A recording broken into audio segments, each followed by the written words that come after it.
Can OnePlus really beat all other flagship phones with just one feature? Well, if these new leaks are true, the OnePlus 15 might just do that, with a battery that blows every other phone out of the water. While the OnePlus 15 is still a few months away, the first big details are already here. And the most surprising one? It's the battery. According to a well-known and usually reliable tipster, the OnePlus 15 could come with a battery that's over $7,000 mAhs. That's way more than what you get in most flagship phones today, which usually sit around 4,500 to 5,000 mAhs. This massive battery could make it the longest-lasting high-end phone on the market. But that's not all. The phone is also expected to support 100-watt fast charging, both wired and wireless. So even with that huge battery, you won't be stuck waiting hours for it to charge. Just plug it in or place it on a wireless charger, and you'll be ready to go again in no time. Power isn't the only area where OnePlus seems to be going big. The OnePlus 15 is also rumored to come with Qualcomm's Snapdragon 8 Elite 2 processor, which hasn't been announced yet but is expected to be the next big upgrade in mobile performance.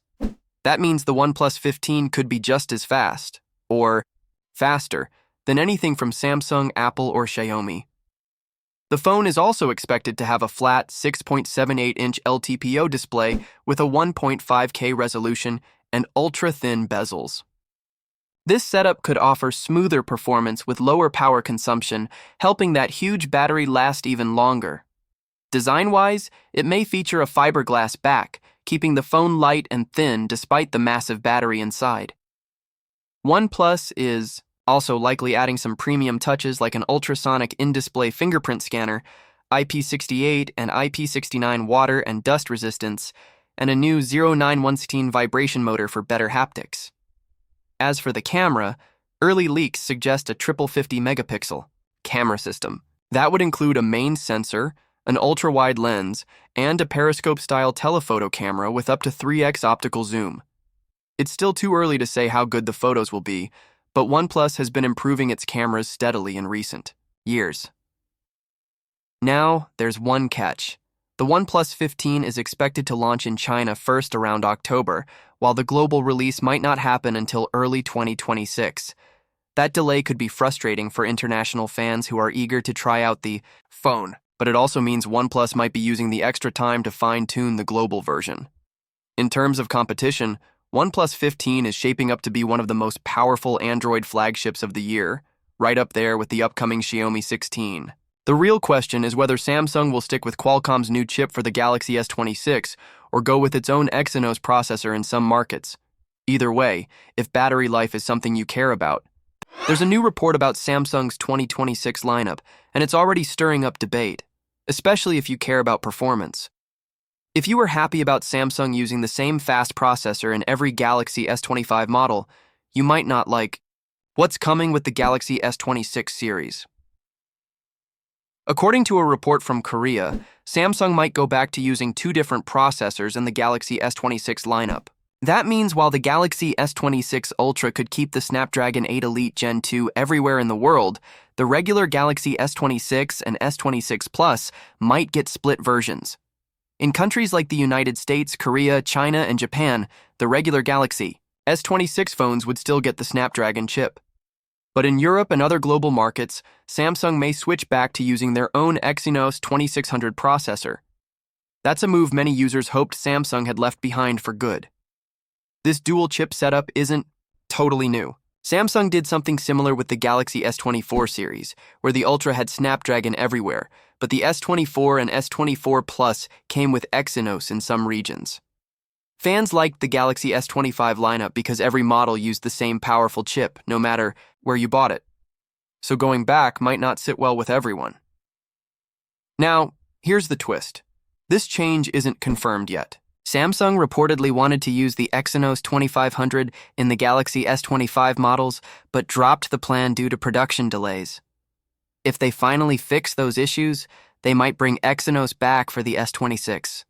But it all depends on how reliable that chip turns out to be.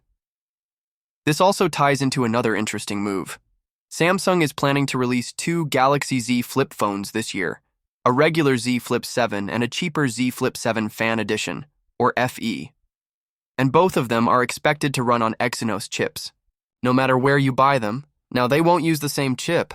The Flip 7 FE is likely to come with the Exynos 2400, which was used in the international versions of the Galaxy S24. The regular Flip 7 could use the Exynos 2500, which was originally meant for the Galaxy S25. And if you're hoping to get a Snapdragon version of the Flip 7 in markets like the US or China, reports say that's not going to happen this time. That might disappoint a lot of users who are used to getting Qualcomm's best in higher-end phones. Meanwhile, the Galaxy Z Fold 7 is expected to stay with the Snapdragon 8 Elite, just like the Galaxy S25 series. That's good news for people looking for the best performance in a foldable phone. This whole situation could get a little confusing for buyers. Most people just want a phone that runs smoothly and lasts long without needing to check chip names and regions. And while Exynos chips have improved a lot, they still don't always match Qualcomm's top processors in speed or efficiency. There's been a lot of rumors about Samsung's next foldable phones, the Galaxy Z Fold 7 and Flip 7, especially when it comes to how thin they'll be. Some rumors even claim the Fold 7 could become the thinnest foldable phone in the world. But how accurate is that? Let's clear it up. Thanks to accurate CAD files that recently surfaced, we now know the actual measurements of both these foldables. And while they're definitely slimmer than most phones out there, Samsung isn't breaking any world records this time. Starting with the Galaxy Z Fold 7, when it's fully unfolded, it measures 4.54 millimeters thick. Fold it, and it comes in at 9 millimeters. Now that's really slim, but not quite enough to take the top spot. It's just 0.1 millimeters thicker than the Oppo Find N5, which still holds the title for the thinnest foldable phone on the market.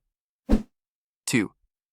Give you a better idea, the full dimensions of the Galaxy Z Fold 7 are 158.43 millimeters tall, 143.14 millimeters wide, and 4.54 millimeters thick when opened. It also keeps the same triple camera setup on the back, with each camera having its own ring, all stacked vertically on a slim camera island. Now, onto the Galaxy Z Flip 7. Here, things aren't changing much compared to last year's Flip 6. The new Flip is 6.94 millimeters thick when unfolded, exactly the same as the Flip 6. Folded, it measures 9.17 millimeters, including the camera bump. The full size of the Flip 7 is 166.61 millimeters tall, 75.23 millimeters wide, and 6.84 millimeters thick when lying flat. So, in terms of design, it's basically unchanged. But Samsung made a different upgrade that might actually matter more to users. Instead of focusing on shaving off a fraction of a millimeter, Samsung increased the battery capacity of the Flip 7. It now comes with a 4300 mAh battery, which is 300 mAh more than the Flip 6. That's a smart move, especially since battery life has always been a concern for Flip-style foldables.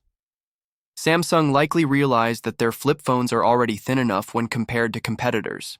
So instead of chasing thinness, they're giving users better battery life, which is something people actually care about. As for the Fold 7, while it might not be the thinnest foldable ever, it's still shaping up to be one of the most compact and powerful devices in this category.